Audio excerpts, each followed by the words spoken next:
Hey guys, welcome back again to my channel. If this is your first time here, you're welcome to Beamsy Styling YouTube channel. And if you are a returning subscriber or viewer, thank you for always sticking to my channel. So in today's tutorial, I'll be showing you guys how to draft, cut and sew this beautiful Bustier-corset dress. Yes, it's actually a corset dress because this Bustier dress comes with an inner structure.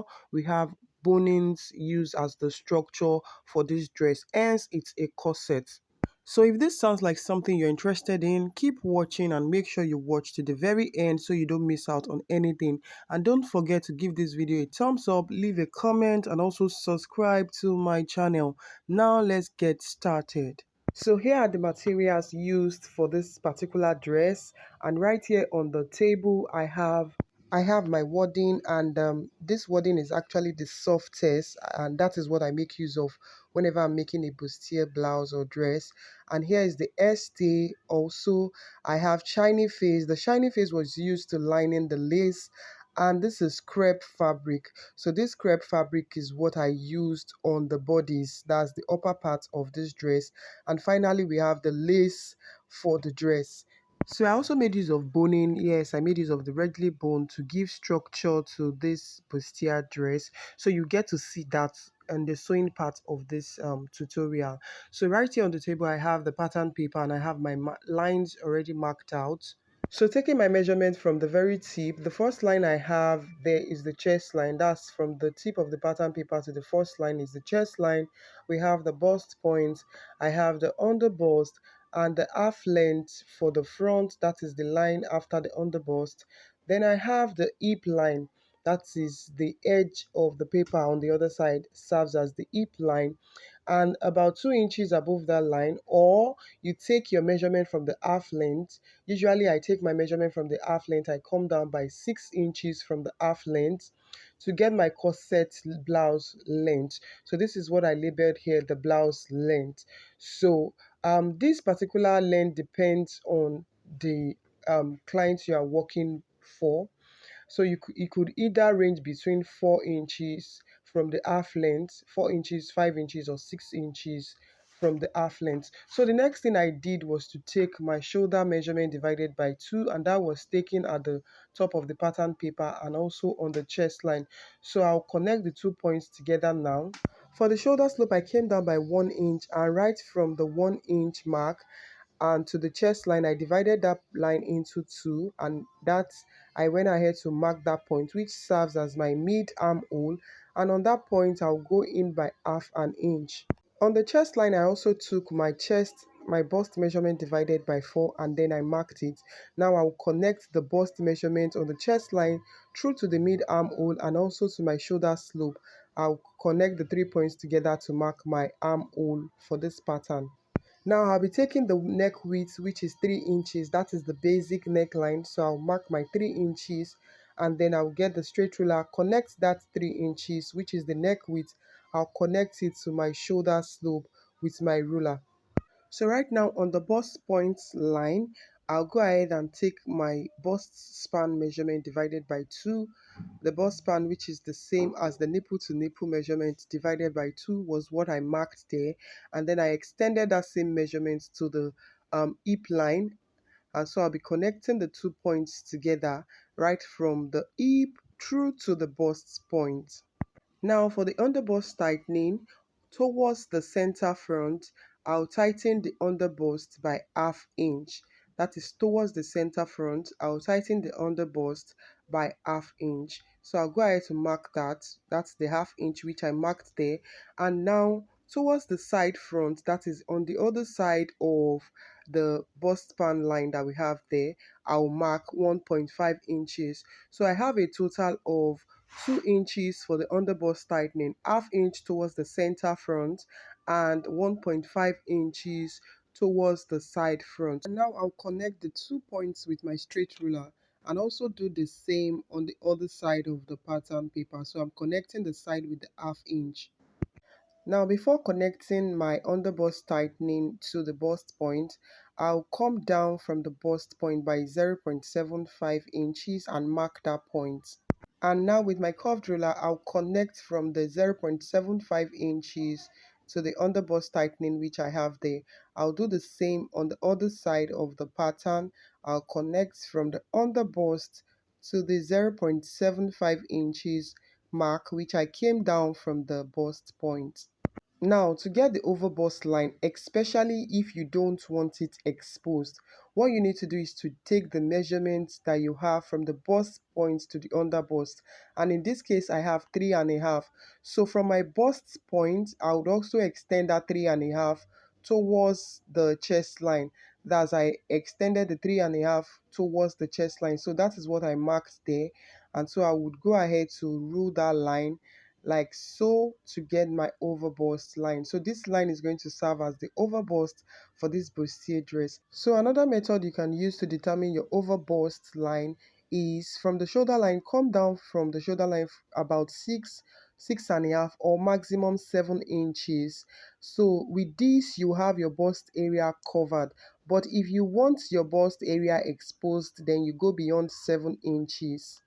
So now to tighten the overbust, I'll be dividing the shoulder line into two. So I went ahead to place my tape rule and then I will get the midpoint of that line and I will mark the midpoint. After marking, I'll connect from the bust point to the mid shoulder. I'll connect the 2 points together with my straight ruler like so. Now to tighten my overbust, I'll be taking a 0.75 inches towards the center front. I'll mark it, and also towards the armhole, I would also take another 0.75 inches and then I will mark. So this makes a total of 1.5 inches used for the tightening of the overbust. So I'll connect from that point, that's the 0.75, I'll connect to the bust point with my ruler, and I'll repeat the same thing on the other side of the pattern paper. So I would also be connecting from the overbust to my bust point. Having done that, I would go ahead and take the measurements, that's the dart intake I have on the chest line. Whatever value I have there, I'll replace it on the side, that's still on the chest line. I'll replace that dart. Now on the half length, I'll be taking the waist measurement divided by 4 and mark that, and then whatever I have as my dart intake, which is 2 inches for the underbust tightening, I would also replace it at the side. So for this particular bustier dress, I did not snatch the waist from the side. I did not snatch the waist from the side, though it's a corset, but I did not snatch the waist from the side. So I used the normal waist divided by 4, but for the back lacing I actually did a very wide opening so that I'll be able to snatch the waist at the back. So that is why I did not bother adding or deducting anything from the waist measurement. So right here on the hip, I'll also take the hip measurement and also replace the dart intake of 2 inches that we have on the hip line. I'll replace it like so, and then I'll connect using my curved ruler. Now I'll connect from the waist measurement to the hip. So now remember that we have the corset blouse length there, and the hip line was just to guide us so that we will have the accurate measurement on that point. So we have the accurate measurement, but for the dress we are actually making use of the corset blouse length. So on that part I came up by 1 inch, that is from the corset blouse length. I came up by 1 inch, and then with my curved ruler I'll shape it in, that is from the 1 inch. I'll shape it in towards the dart that we have there. So this will serve as the M line for this corset bustier blouse. So this is actually the M line. So like I said, the hip line was just to guide us so that we have the exact value, the exact measurement that we need for on the blouse length. So this part I'm shading is actually going to be taken out of this pattern paper and it won't be needed any longer. So now I'll go ahead and through my darts. So I'll take the dart measurements that I have on both dart legs, that is from the overbust to the bust point. I'll take the measurement I have there and also take the one I have towards the center front. So I discovered I have a little shortage, so I'll mark that point, and that will be the point where our dart will extend to. So you can see that there. So I would also connect with my curved ruler. I'll connect it I'll connect it to the center front. But before doing that, I want to give a little sweetheart neckline shaping. So remember that what we have from the shoulder to the overbust is about 6.5. So for this sweetheart neckline, I'll just do 7 inches. Like the client who owns this dress doesn't want our bust exposed. So I just gave a little curve there. So this is what we have, and that is the line we'll be working with. So I'll go ahead now to shade the other parts so that we can see very clearly the parts that we are working on. So whatever I have as the overbust dart, I'll be replacing half of it on the armhole. Remember that on the overbust, I took 1.5 inches for the overbust dart. So right there, I actually replaced 0.75 inches, and that is what you see me mark there. So I just did a confirmation. You can see 1.5, and then I replaced 0.75 there. And so next thing, I would connect the 0.75 to my bust measurement right on the chest line. So this is what we have after doing so. So for this particular bustier dress, we actually just need the neckline as a guide. So I went ahead to extend the neckline by half an inch. Remember that the first line we have there is the basic neckline, 3 inches. So I extended by half an inch to make it 3.5. Then I connected from that 3.5 to the dart that we have on the overbust. You can see what we have there. So I connected it from that 3.5 point to the dart on the overbust line, and this is it. So I'll connect from the shoulder slope. I'll connect it into the extended 0.75 that we have on the overbust. You can see that. So I have connected that point together. So now this is what we have at the moment. So this part will be taken out as well. So I'll be working on the back before we finally cut out the pattern. So before doing that, I almost forgot to take the bust dart. It was at the point where I wanted to start working on the back. I discovered that the waistline for the back and front were not the same. So I remember that I have not taken my bust dart. So this is what I did at this point.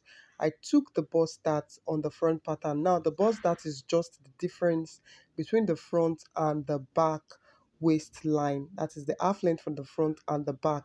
So now for the back pattern, right here I have all the lines marked as well, and so the lines that we have here for the back is just the chest line, which I'll mark out like so. Then we have the back half length, and then we have the blouse length as well for the back, and we have the hip line also.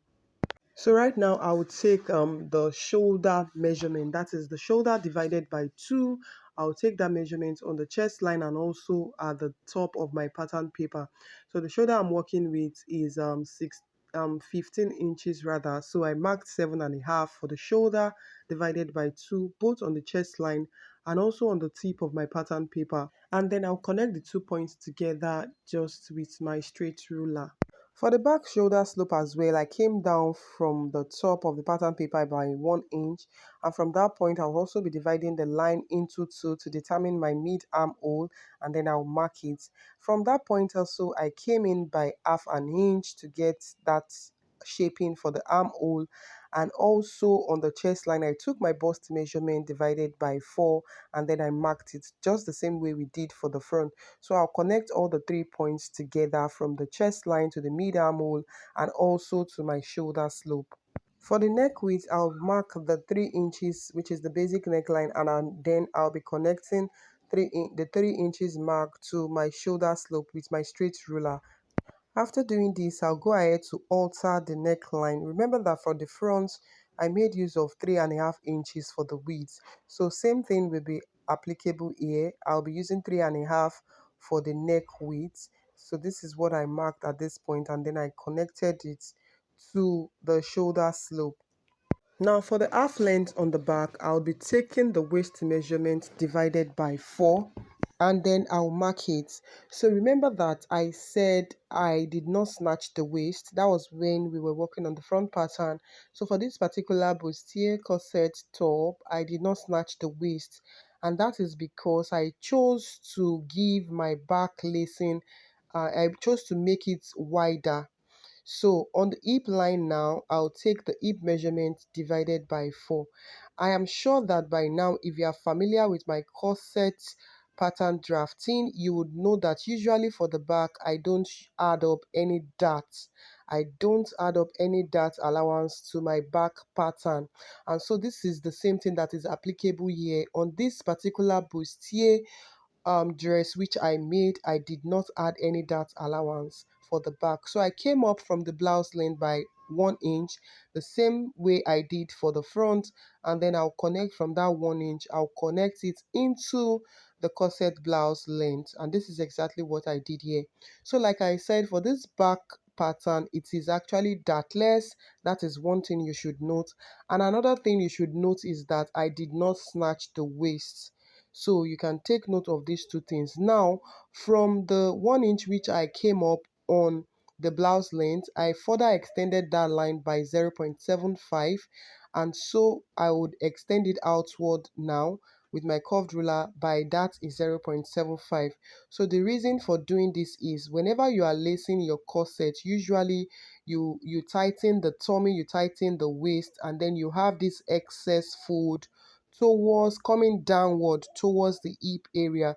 So this that I did here is just to accommodate that excess that we might have after snatching the waist, after snatching the tummy part of our body.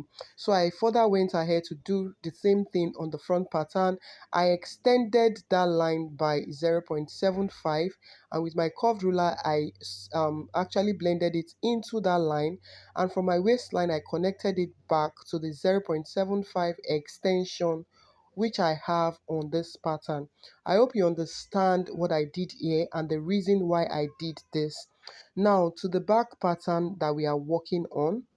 For the center back opening, and that is for our lacing, I made use of 2 inches wideness. So I marked these 2 inches on the chest line and also on the corset blouse length, and then I will connect the 2 points together with my ruler. So like I said, I made it 2 inches so that it can accommodate the snatching of the waist. So I can still snatch my waist with this back opening to whatever extent I wish to snatch the waist. By the time we open up this back pattern, we have 4 inches wideness at the back. So if you want to snatch 2 inches out of the waist, you can still do that even with this back opening. So I came down by 1 inch on the center back, that is for the neckline, came down by 1 inch, and then I connected it to the 3.5 inches we have there. And now from the 1 inch, I also came down by 1.5 inches again, and from that point, I'll connect from that 1.5 inches to the center, the new center back that we have now, which is going to be the part for the lacing. So I connected it like so. So this is exactly what I did for the back pattern.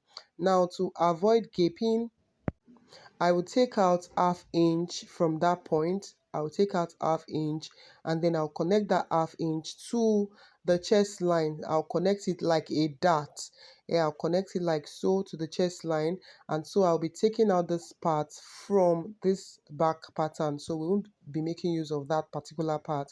So this is exactly what the back pattern looks like, and I'll also be taking out all of these parts which I shaded, which I am shading rather. I'll take out this part as well. They are not part of this pattern any longer. Right now, I'll go ahead to label my pattern. I have the back yoke, and also I have the back bodies. So I have the side back and also the center back. So I would also label my front pattern. I have the side front, I have the center front, and also the yoke part of this pattern. So now before cutting out my front pattern, I will also tighten this part of the yoke by half an inch. You can do 0.25 or half an inch. This is important to also avoid gaping for the neckline. So the same way we took out the half an inch at the back is the same way I marked. I used the 0.25 at the end of the day. Initially I marked 0.5, but right here I changed it to 0.25, and so this will be taken out of this yoke to tighten the yoke for this pattern. So guys, if you have watched today's tutorial to this very point and you have gotten value watching the tutorial, do well to subscribe to my channel. Please support my channel, share this video with your friends, and also give this video a thumbs up, because the more you like, the more you give this video a thumbs up, the more YouTube is going to refer this tutorial to people who might need it, the more YouTube is going to share this tutorial to a whole larger audience. So do well to support my channel, do well to support all that I am doing right here for you guys. So I am taking out this pattern. I'll be cutting out my pattern right now, as you can see. And note that you need to close up the bust dart before transferring your pattern to fabric.